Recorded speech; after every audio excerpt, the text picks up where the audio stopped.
어릴 때 우리 동네에 딸만 8명을 둔 한 가정이 있었다. 아들을 간절히 원했던 그들은 더 이상의 자녀를 얻지 못해 절망에 빠져 있었다. 우리나라의 뿌리 깊은 전통 속에서 아들은 가문의 명맥을 잇는 중요한 존재였다. 그래서 이 가정 역시 아들의 부재로 인해 시부모의 눈초리를 피할 수 없었다. 그 가정은 동네에서 꽤 잘 사는 집안이었고 시부모는 평소에도 자부심이 강했다. 하지만 며느리가 딸만 계속 낳자 그들의 눈초리는 점점 차가워졌다. 첫째 딸이 태어났을 때는 아들 낳을 때까지 기다리자 며 격려의 말을 건넸다. 그러나 둘째, 셋째 딸이 태어나면서부터 시부모의 표정은 점점 굳어졌다. 그들은 며느리를 은근히 무시했고 남편 역시 부모님의 기대에 부응하지 못해 점점 말을 잃어갔다. 마을 사람들은 그 집안을 안쓰럽게 바라보았다. 딸을 8명 낳을 때까지 며느리는 많은 압박을 받았다.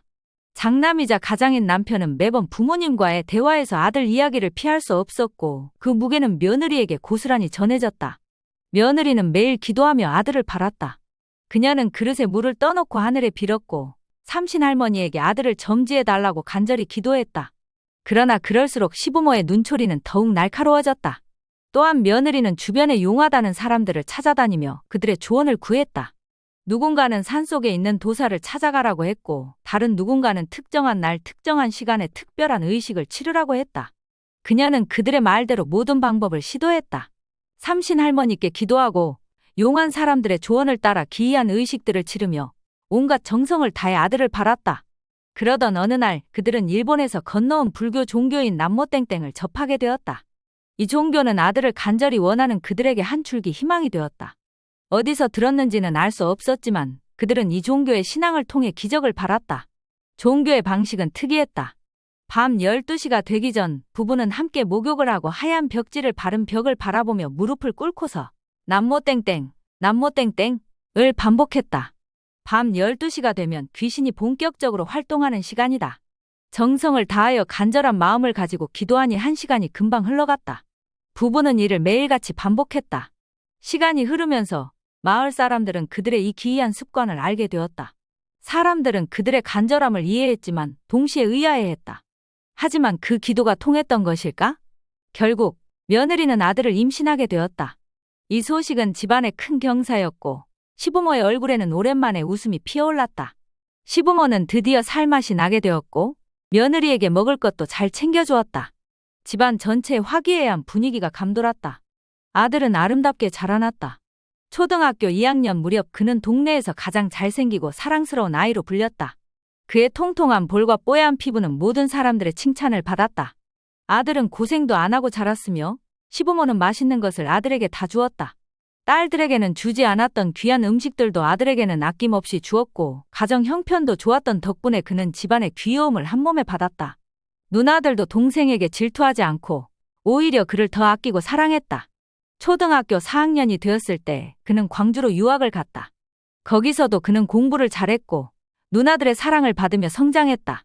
방학 때마다 시골로 내려오면 동네 사람들은 그의 외모와 인성을 칭찬했다. 어쩌면 저렇게 통통하고 뽀얗게 잘 자랐을까? 라는 말이 끊이지 않았다. 중고등학교 시절에도 그는 열심히 공부를 했다. 그의 목표는 항상 대한민국 최고의 대학들, 이른바 SKY 대학이었다. 자신이 원하는 대학에 가기 위해 그는 많은 노력을 기울였다. 그러나 대학 진학의 길은 그에게 쉽지 않았다. 그는 자신이 목표로 한 학교에 도전했지만 실패했다. 재수 끝에 다시 SKY 대학에 응시했지만 또다시 불합격에 고배를 마셨다. 이 실패는 그에게 큰 충격이었다. 마음을 달래기 위해 그는 지리산으로 여행을 떠났다. 그러나 그곳에서도 마음의 안정을 찾기 어려웠다. 왜 이렇게 모든 게 안 되는 거지? 그는 스스로에게 물었다. 난 정말 쓸모없는 존재야? 실패만 반복하고 있잖아. 그는 자책했다. 그래도 한 번 더 도전해 볼 수 있지 않을까?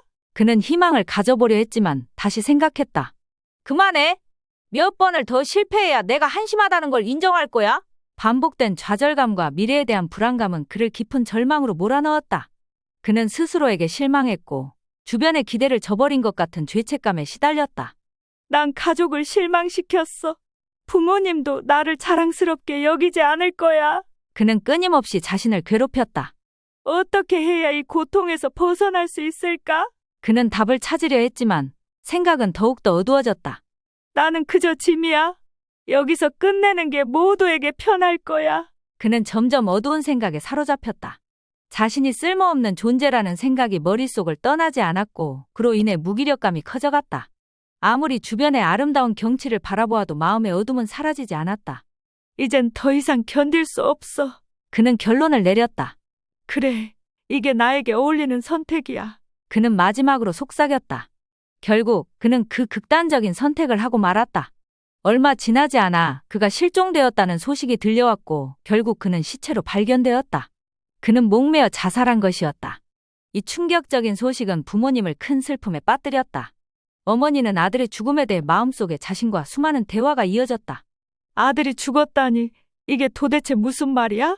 그녀는 믿을 수 없다는 듯 멍한 상태로 몇 날 며칠을 보냈다. 이게 현실일 수 없어. 내 아들이 떠났다니.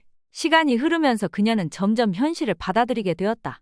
아들이 없는 세상에서 살아갈 용기를 잃어갔다. 아들이 없는 세상에서 어떻게 살아갈 수 있을까? 매일 밤 그녀는 아들의 이름을 부르며 흐느꼈다. 아들아, 어디 있는 거니? 왜 나를 두고 갔니? 그녀의 모습은 비참했다. 잠도 제대로 자지 못하고 음식도 삼키지 못하며 날로 야위어갔다.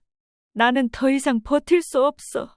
이 고통은 너무나 크다. 결국 그녀는 아들의 죽음을 견디지 못하고 얼마 지나지 않아 세상을 떠났다. 아버지도 마찬가지로 큰 슬픔에 잠겼다. 그는 겉으로는 강한 척하려 했지만 속으로는 깊은 죄책감과 상실감에 시달렸다. 내가 아들을 지키지 못했어. 이게 다 내 잘못이야. 아버지는 아들의 죽음을 막지 못했다는 자책감에 매일 밤 잠을 이루지 못했다. 어떻게 내가 그를 지키지 못했을까? 어머니가 떠난 후 그는 완전히 무너졌다. 아내와 아들이 모두 떠난 빈집에서의 생활은 그에게 더 큰 고통이었다. 이 집은 이제 너무나도 공허해. 이곳에서 더 이상 살아갈 이유가 없어. 아버지는 점점 무기력해졌고 삶의 의욕을 잃어갔다. 나는 더 이상 버틸 수 없어. 아내와 아들을 따라가는 것이 맞아. 결국 그는 아내를 따라 생을 마감했다. 이 비극은 동네 사람들에게 깊은 여운을 남겼다. 동네 사람들은 마음속에서 스스로와 대화를 나누며 이 사건을 받아들이려고 했다. 어떻게 이런 일이 일어날 수 있지? 그 집안과 그 아들이 동네 자랑거리였는데 이렇게 비참하게 무너지다니. 사람들은 큰 충격을 받았다. 처음에는 믿기 어려웠어. 그들이 정말 그런 일을 겪었다는 게 사실일까? 시간이 지나면서 사람들은 점차 사실을 받아들이게 되었다. 맞아, 그 집안이 이렇게 무너질 줄이야. 정말 안타깝다. 특히 아들을 끔찍이도 아끼던 부모님의 비극적인 죽음은 사람들에게 깊은 슬픔과 충격을 안겼다. 부모님이 얼마나 아들을 사랑했는데 그들이 이렇게 떠나다니. 너무 가슴 아프다. 동네 사람들은 이 가정의 불행을 보며 허망함과 안타까움을 느꼈고 종교와 삶의 의미에 대해 다시금 생각하게 되었다. 우리가 믿고 있던 종교와 삶의 가치에 대해 다시 생각해 봐야겠어. 이게 정말 맞는 걸까? 이 사건은 마을 전체에 큰 상처를 남겼고 사람들은 오랫동안 그 가정을 떠올리며 슬퍼했다. 이 비극이 너무 깊이 새겨져서 오랫동안 잊을 수 없을 거야. 그 가정을 생각할 때마다 마음이 아프다. 나는 이렇게 생각한다.